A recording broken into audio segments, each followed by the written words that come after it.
The Nevada desert stretched endlessly, a rippling sea of gold under the punishing afternoon sun. The air shimmered, blurring the horizon until the distant hills seemed to melt. Every sound, the scrape of boots, the clack of rifle bolts, was swallowed by the dry wind that swept across the military range. 13th miss, someone muttered. The spotter beside him cursed under his breath.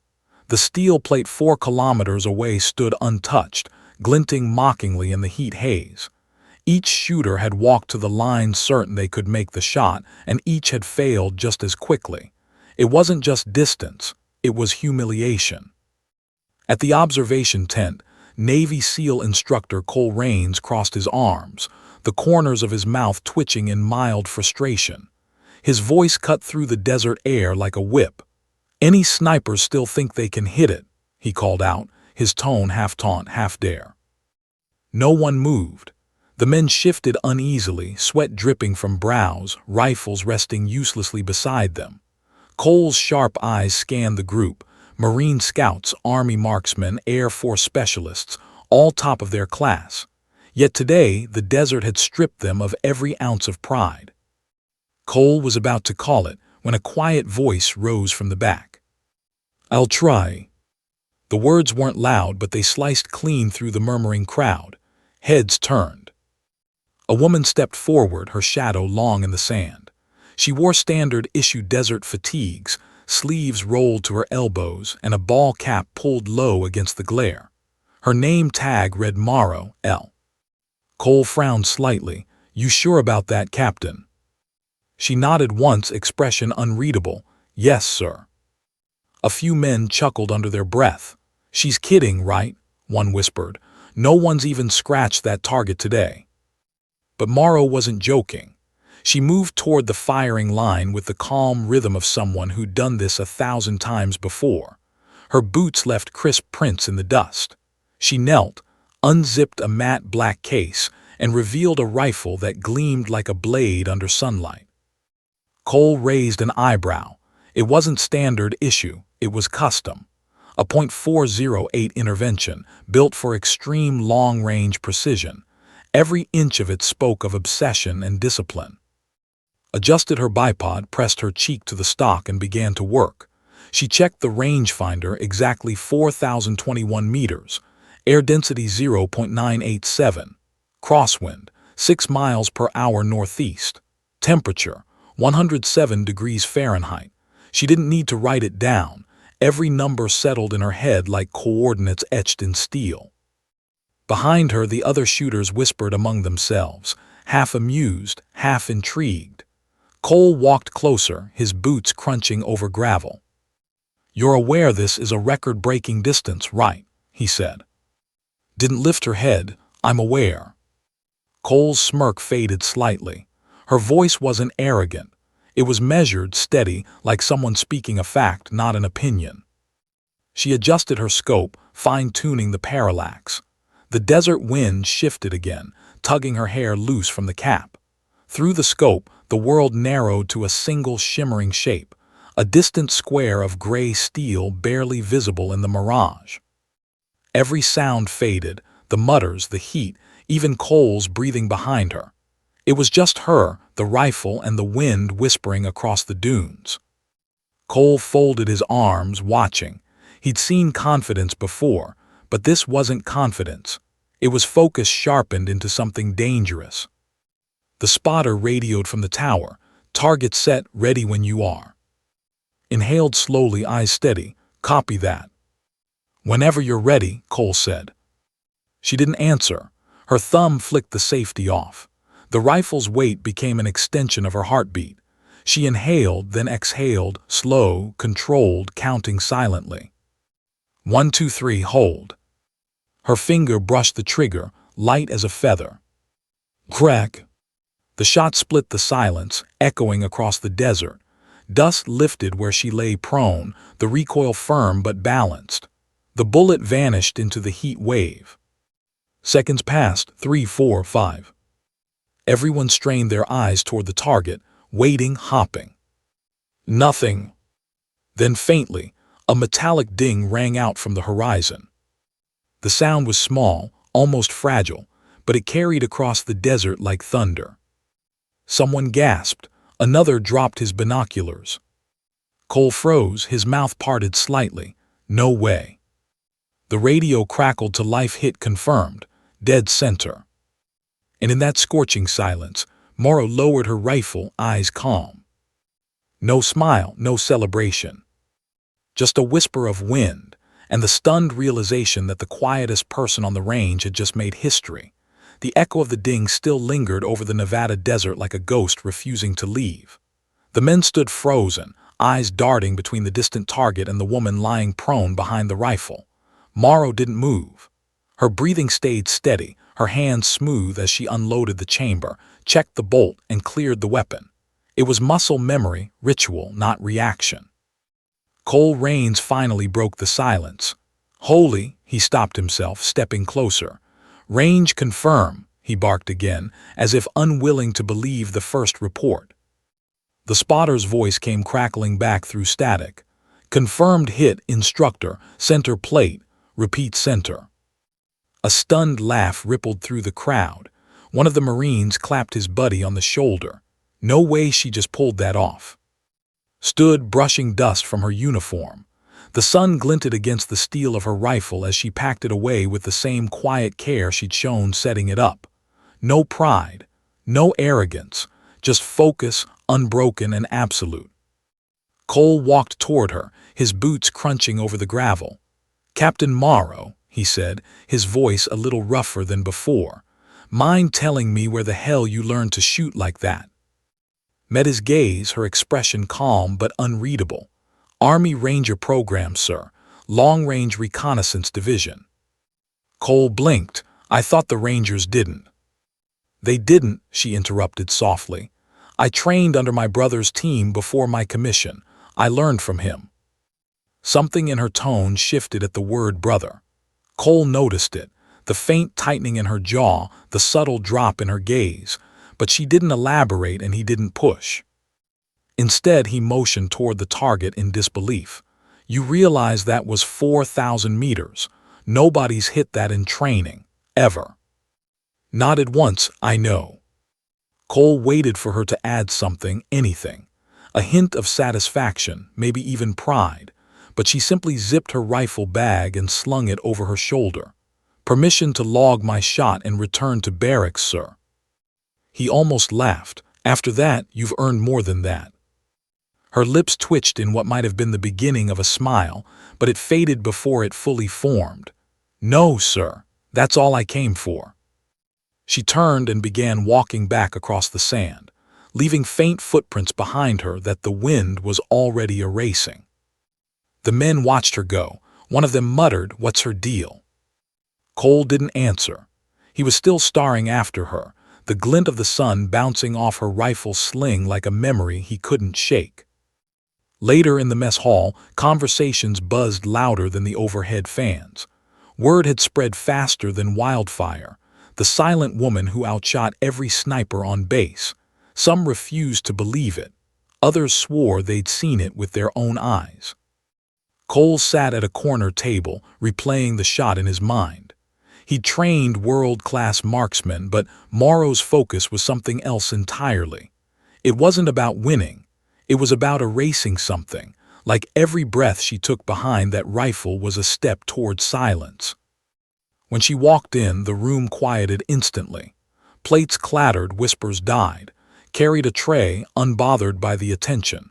She sat alone, eating in silence, gaze distant. Cole couldn't stand it.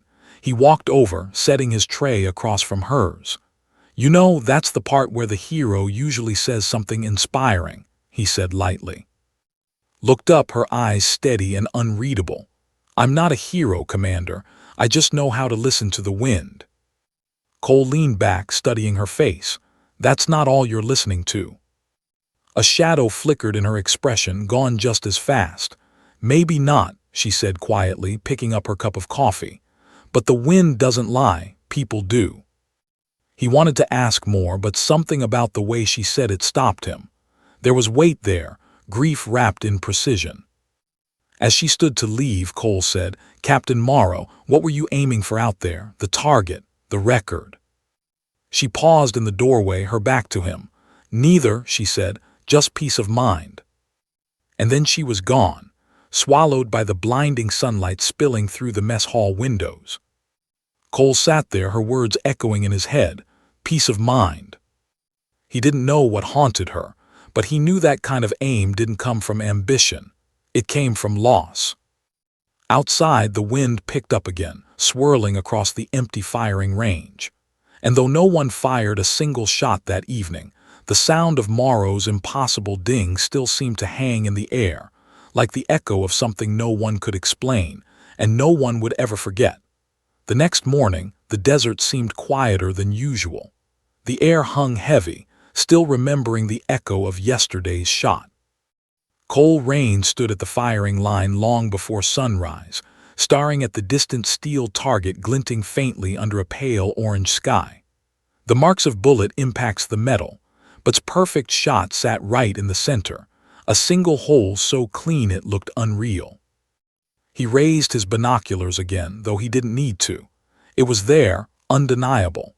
One impossible hit that had changed the tone of the entire base. Behind him, footsteps crunched over gravel. He turned to see, hair tied back, carrying her rifle case. She didn't seem surprised to find him there. "You're up early," Cole said, lowering the binoculars.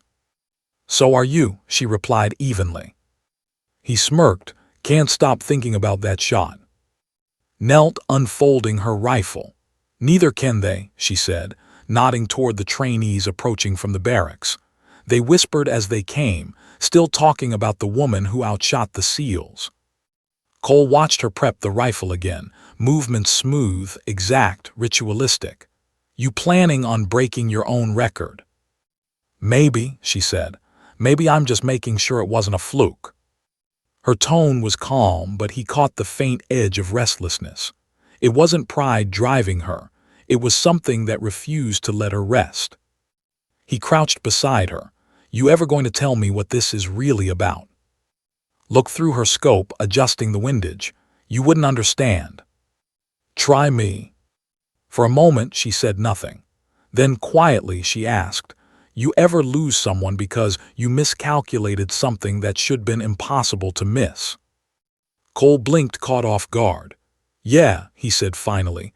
"Afghanistan, my team's recon got compromised, wrong intel, we lost 3 men." Nodded slowly, eyes still fixed on the horizon. "Then you understand more than you think." The radio crackled with the spotter's voice. "Ready when you are, Captain." His finger hovered near the trigger, but she didn't shoot. Instead, she whispered, "I had a brother, Staff Sergeant Noah Morrow, best spotter in his unit." Cole's posture stiffened. "We were covering a convoy 3 years ago," she continued. "Enemy sharpshooters opened fire from the ridge. I was supposed to calculate wind drift and distance. I did, but the wind shifted seconds before he fired." Her voice faltered for the first time. "My correction was off by 1/10 of a mil. The bullet missed, he didn't." Cole stayed silent, the desert wind filling the space between them. Exhaled shakily. "Everyone told me it wasn't my fault, that it happens in combat, but I knew better. I should seen the shift. I should waited." She blinked once hard. "So I trained, every day, every hour, until I could hit what no one else could, because I refused to let the wind beat me again." Cole looked at her, not as an instructor, but as a soldier who understood the kind of ghosts that never left. "You don't need to prove anything to anyone," he said softly. "I'm not proving anything," replied. "I'm apologizing." The words hit him like recoil. Then, without another word, she took the shot. The thunder rolled again across the desert. Seconds later, another ding, dead center. Cole exhaled, jaw tightening. "You've got nothing left to prove," he said again. Stood slowly, eyes on the horizon. "You're wrong. Until I stop hearing his voice in the wind, I'll always have something left." She packed her rifle, slinging it across her back. As she walked away, Cole watched her silhouette against the rising sun, dust swirling around her boots. She looked unshakable, but he knew what hid behind that silence. grief polished into perfection. Later that day, he filed his report to command. Under remarks, he paused before typing. Captain Morrow demonstrates unmatched precision, control, and mental endurance. Her focus is not for competition, it's for closure. Recommend observation, not celebration. He saved the file, but the weight in his chest didn't ease. Outside his window, the desert wind blew softly, whispering across the dunes. Cole swore he could almost hear a faint voice carried within it, steady, sorrowful, unrelenting like a sniper who still refused to miss. By the next week, the Nevada training base had turned into a quiet storm of curiosity. Word had spread far beyond its dunes. A woman, an Army Ranger, had hit a 4,000-meter shot twice in a row. It wasn't supposed to be possible, not with standard ballistics, not under that wind. And yet she had done it calmly, precisely, and without fanfare. Cole Raines knew what came next: attention, the kind Morrow clearly didn't want. At dawn, a convoy of black SUVs rolled through the base gates. Out stepped two high-ranking officers and a man in a pressed civilian suit, Department of Defense liaison by the look of him. Cameras followed. Cole cursed under his breath. Was already at the range, lying prone in the sand, adjusting her scope as if none of it mattered. Cole approached, his expression unreadable. "Command wants to see you," he said. She didn't look up. For what? For being a legend, apparently. Sighed quietly, set her rifle aside, and stood. "I didn't ask for this." "Doesn't matter," Cole replied. "They don't care who asks, they care what sells." Minutes later, stood in front of the small delegation. The man in the suit, James, a defense research official, smiled like he was meeting a celebrity. "Captain Morrow," he said, shaking her hand. "Quite a feat you've accomplished. 4,000 meters. You've done something even AI-assisted systems struggle with." His handshake was firm but impersonal. "Just a shot, sir." "Just a shot," chuckled. "Do you realize this could change sniper training standards across every branch?" Cole stepped in, tone sharp. "With respect, sir, she's not a science project." The room quieted, shot him a quick, grateful glance. Adjusted his tie. "No one's calling her that, but we'd like to understand how she compensates for drift, angle, and subsonic transitions at that range.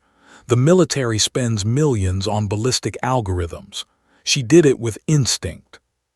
Folded her arms. "Instinct doesn't come from numbers, sir. It comes from mistakes." The words hung heavy in the air. Cole saw his brow furrow, sensing there was more behind her tone. After the meeting, as the officials left to review the recorded footage, Cole caught up to her outside. The wind whipped dust across the field. "You handled that well," he said. Gave a humorless smile. "They want to turn me into a formula. They don't care what it cost." "You mean Noah?" Cole said quietly. Her expression tightened, but she didn't deny it. "They'll run tests, interviews, simulations, and none of it will tell them the truth." "And what's that?" She looked out over the dunes, where the target shimmered in the heat. "You can't teach focus born out of loss. You can't train someone to fear missing more than dying." Cole exhaled, watching her shoulders tense as if the desert itself were weighing on them. "You ever think maybe it's time to let him rest?" Didn't look at him. "If I stop listening to the wind, I stop hearing him." That night she returned to the range alone. Cole followed from a distance, not to interfere but to understand. The stars stretched endless above her as she lay prone again, rifle gleaming under the moonlight. Through the scope, she saw the faint outline of the same steel plate 4,000 meters away, motionless and waiting. She whispered softly, "For you, Noah." The shot cracked through the night air, a brilliant arc of power and silence. When Cole checked the target the next morning, the hole wasn't in the center, it was half an inch left. Her first miss. She was already waiting by the firing line, calm but unreadable. Cole didn't mention it, he just asked, "Bad wind?" Shook her head, "No, I didn't miss." He frowned, "You're 2 inches off center." She turned to him, eyes distant but steady. I wasn't aiming for the center." Then she walked away, leaving him standing in the rising sun, wondering what kind of target she'd truly been chasing. Hadn't dreamed of war. She had dreamed of mountains of the Colorado peaks where her brother, Sergeant Noah Morrow, used to take her shooting on weekends before his last deployment. Back then, the wind had been her teacher and Noah her compass. He'd always said, "The wind isn't your enemy, it's the voice of the land. Listen close enough and it tells you everything." Those words still echoed when she closed her eyes. It was 3 years earlier in Afghanistan, in a high valley north of Provence, had been stationed at a forward outpost as a junior marksman. Her brother, already a decorated Ranger sniper, operated a few away. Communication between their units was limited, but they spoke through coded messages hidden in weather reports, a secret game they'd started as kids. Then came the ambush. A convoy of aid workers had been pinned down near a rocky gorge. The insurgents were well hidden, and air support was delayed. His unit received scrambled orders, provide overwatch until extraction. But through her scope, she saw something that froze her blood. The last call sign transmitting from that valley was Noah's. Her commanding officer forbade her to act. "We don't even have confirmation he's alive," he'd said. "You leave position, you're court-martialed." But didn't hear him. She moved at night, crawling across shale and thorn until her hands bled. The wind screamed through the cliffs, tugging at her every breath. She reached a ridge 4,000 meters from the enemy nest. The valley below was chaos, tracer rounds arcing, smoke lifting, the faint glint of her brother's rifle by a burning jeep. She steadied her weapon, one breath in, one out. Noah's voice in her mind, "Don't fight the wind, ride it." She made the shot a perfect arc that cut through darkness and found its mark. One insurgent fell, then another. She kept firing until silence replaced the screams. But by the time she reached her brother, he was gone. A single round had caught him moments before her first shot. He died still looking through his own scope, covering his team. Knelt beside him, the desert cold biting through her gloves. The night wind blew across his face, whispering softly, almost like it carried his final breath to her ear. "You did it, Lee," she imagined him saying. "You found the wind." When she returned to base, her uniform was torn, her rifle sand-scoured. No one asked how she made it out alive. The official report said the insurgent stronghold had been neutralized by coordinated long-range fire, an anomaly. No mention of unsanctioned movement or the single-handed rescue attempt. They transferred her quietly a month later. The military didn't know whether to punish her or call her a hero. She didn't care either way. From that day, she stopped missing. Every bullet she fired was measured, reverent, as if she were tracing Noah's memory in the wind. The 4,000-meter shot wasn't just distance, it was redemption. Every trigger pull since then was a silent vow that his death would mean something more than loss. Back in the Nevada desert, sat in the barracks, the hum of the air conditioning doing little to drown the ghosts in her head. Cole found her sitting on her bunk, the sniper log open beside her, coordinates, humidity, wind drift, all meticulously written. He said quietly, "You've been chasing that same wind since, haven't you?" Didn't look up. "It's not chasing if you're part of it." He studied her for a long moment. "Then what happens when you finally catch it?" She looked at him, eyes calm, voice barely a whisper.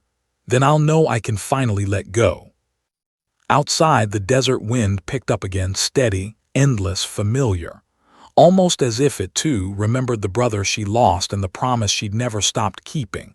3 days after the review board meeting was summoned to Washington, D.C., the official letter called it a special demonstration. She read between the lines. It wasn't a request, it was an order. Cole Raines joined her on the flight. He wasn't supposed to, but his name had been added to the manifest by someone high enough to make it happen.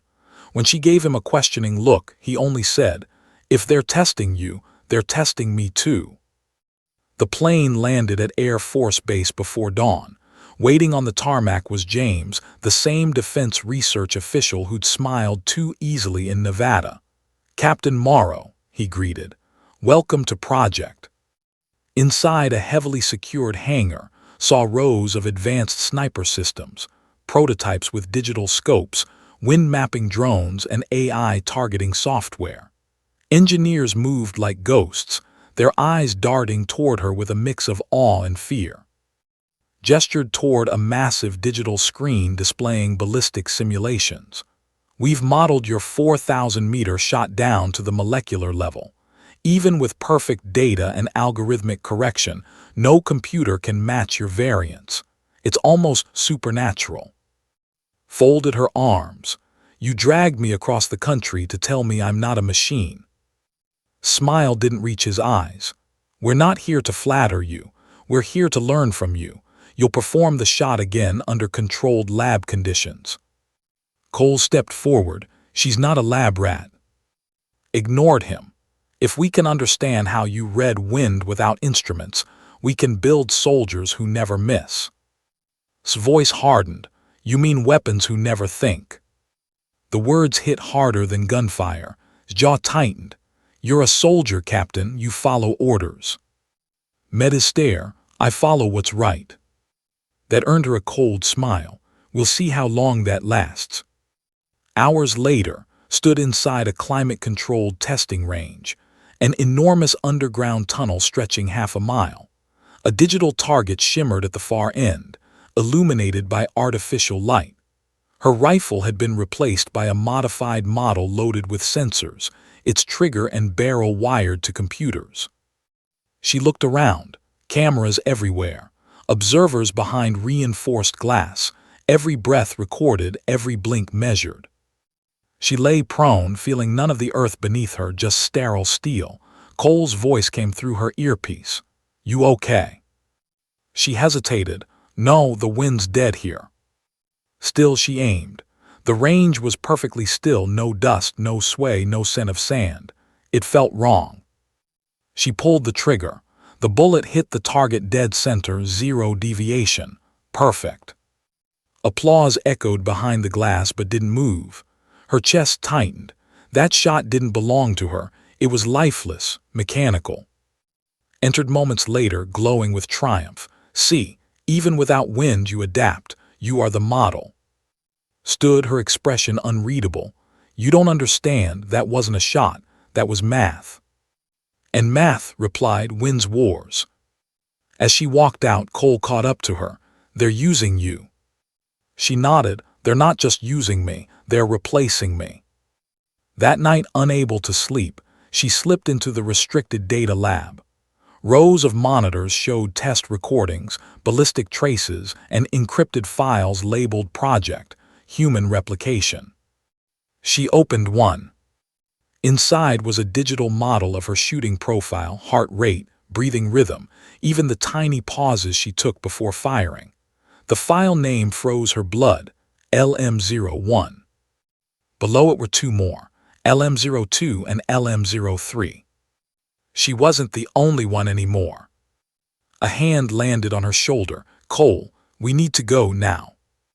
Alarms began to wail across the compound. Stared at the screen one last time. "They cloned my instincts." Cole grabbed her arm.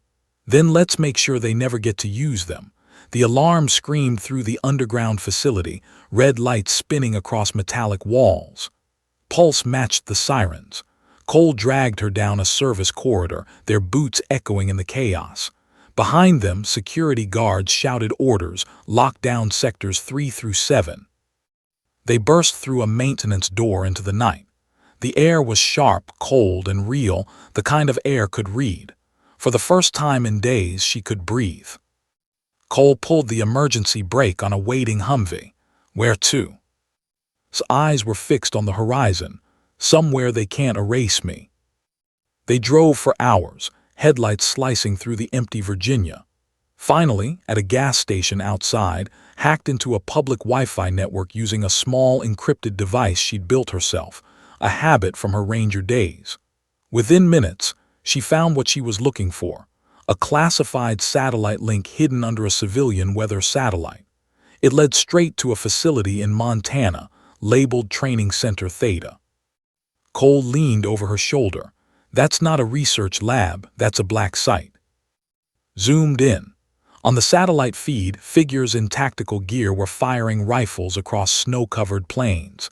She froze. Their stance, timing, even breathing rhythm, it was all hers. "Those are my patterns," she whispered. Cole's jaw tightened. "They're turning your instincts into training software, maybe even soldiers." Scrolled further. One name appeared under the file registry, Commander. "It's not just a liaison," she said. "He's the director. He's building a human-AI hybrid sniper unit, no conscience, no hesitation." Cole looked at her. "And he's using you as the prototype." By dawn, they'd reached an abandoned ranger cabin deep in the Blue Ridge Mountains, a place Noah once used for off-grid training. Moved like a ghost through the small wooden structure, gathering her thoughts. Cole watched her silently. "You're thinking about going there." She didn't deny it. "If they finish what they started, every trigger they pull will be mine." "Then we take them down," he said, "but not alone." She gave him a long look. "Who'd be crazy enough to help us?" He smiled faintly. "You forget, I trained half the special ops snipers in the last decade. Some still owe me favors." Within a day, Cole had reached out through encrypted military channels. One by one, old contacts responded, Rangers, SEALs, even a retired CIA marksman named. Each had heard whispers about project but dismissed it as rumor. Now, hearing story, they were in. The plan was simple and suicidal. Infiltrate the Montana facility, steal the master data core, and expose program before he could weaponize it. That night, as the others slept, sat outside under the vast, starlit sky. The mountain wind brushed across her cheek like an old friend. She whispered softly, "Noah, if I fail, they'll use my name to kill." Cole appeared in the doorway. "You won't fail." She glanced back. "How can you be sure?" "Because you're not doing this for revenge anymore," he said. "You're doing it for everyone who ever had to pull the trigger and live with it." Smiled faintly. "You sound like you've been listening to the wind, too." He chuckled. "Maybe it's starting to make sense." The next morning, they loaded up in an unmarked SUV, heading north through snow and silence. His mind replayed the image of the clones on the training field, moving like reflections she didn't recognize. By the time they reached the outskirts of the Montana base, night had fallen. Through binoculars, she saw floodlights sweeping the perimeter and figures patrolling in her same shooting stance. Cole whispered, "You ready?" Chambered around, her eyes hard as glass. "I've been ready since." The first step of their mission had begun, but neither of them knew that already knew they were coming.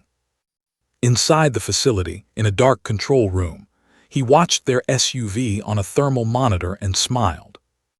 "Let's see how well my ghosts perform against their maker," he murmured. Snow drifted over the Montana base like falling ash. The night was silent, but every shadow held danger, and Cole crouched behind a frozen berm, their breath forming misty clouds in the frigid air. Ahead, floodlights carved white circles across the snowfield. "Thermal sensors at every gate," Cole whispered. "You'll have about 15 seconds before they recalibrate." Checked her rifle. The metal was ice cold against her gloves, but it felt alive in her hands, familiar, loyal. 15 seconds is all I need." They moved like ghosts, through the wire over the snow into the heart of Project. The closer they got, the more it felt like stepping inside a reflection. Same rifles, same movements, same rhythm. Only these soldiers weren't human in the way understood humanity. They were echoes. In the central command building, servers hummed like distant bees. Rows of digital readouts showed firing trajectories, all marked LM series calibration tests. His pulse quickened as she recognized her own heart rate signatures repeating across dozens of screens. Cole typed into the main console, trying to locate the master data core. It's behind biometric lock, he said. Probably. His eyes flicked toward a glass elevator leading down. Then we go get him. They descended into a cold, sterile chamber lit by white panels. At its center stood, calm as ever, hands clasped behind his back. Around him were 6 figures in matte black armor, their faces hidden behind mirrored visors. "Welcome," Captain Morrow said. "You came farther than I expected." Raised her rifle, shut it down. He smiled faintly. "Why would I? You are the program. These soldiers, they don't tire, they don't hesitate, and they don't mourn. Their evolution. Your instincts purified." Cole stepped forward. "You turned her humanity into code." His gaze shifted to him. "Humanity is inefficient. She proved that emotion clouds precision. I removed the flaw." His jaw tightened. "No, you removed the reason not to pull the trigger." Snapped his fingers. The 6 soldiers turned in unison, each raising a rifle identical to hers. Cole whispered, "They're synced to your movements." Steadied her breathing. If they mirrored her, that meant every motion she made was reflected back. Every aim, every shot. She couldn't win by fighting herself. Unless she broke the rhythm. His voice was smug. "You can't outshoot your own perfection." Exhaled slowly, feeling the faint current of air moving through the chamber's vents. The memory of Noah's voice rose from the depths of her mind. "Don't fight the wind. Ride it." The hum of the vents, that was her wind. She closed her eyes. Her breathing changed, unpredictable, chaotic. Her hands trembled deliberately, introducing imperfections, noise, randomness. The clones hesitated, their algorithm struggling to compensate. She opened her eyes. "You forgot one thing." He frowned. "What's that?" "I'm still human." Her shot cracked through the chamber, ricocheting off a steel beam and into the control panel. Sparks burst. The clones' synchronization faltered. Cole seized the moment, tossing a flash grenade that lit the room in white fire. Rolled, firing twice more, one round dropping a clone, the next severing a power conduit. The lights flickered out, leaving only the red glow of emergency lamps. Stumbled backward toward the main console, shouting, "No, do you realize what you're destroying?" Aimed one last time. "Not destroying," she said softly, "freeing." The bullet tore through the server core. Alarms wailed, screens shattered. The clone soldiers froze mid-motion, their systems collapsing. Cole grabbed her arm. "We've got 30 seconds before this place cooks itself." They sprinted through the corridor as explosions rippled behind them, glass raining down in sheets of fire and light. Outside, snowflakes melted on their burning jackets as they dove behind her. The shockwave rolled across the valley, lighting the night sky like dawn. For a long moment, there was only silence. Cole turned to her, chest heaving. "You did it." Looked toward the burning base, her expression unreadable. "We did it." The wind swept across the field again, soft and familiar. She closed her eyes, hearing Noah's voice, not in pain, not in memory, but in peace. "You found the wind." Smiled faintly, lowering her rifle. "Yeah, I did." As the sun rose over the snow, the flames faded to smoke, and the last echo of Project vanished into the wind, leaving behind only one truth. The best shots aren't about distance. They're about knowing what's worth aiming for.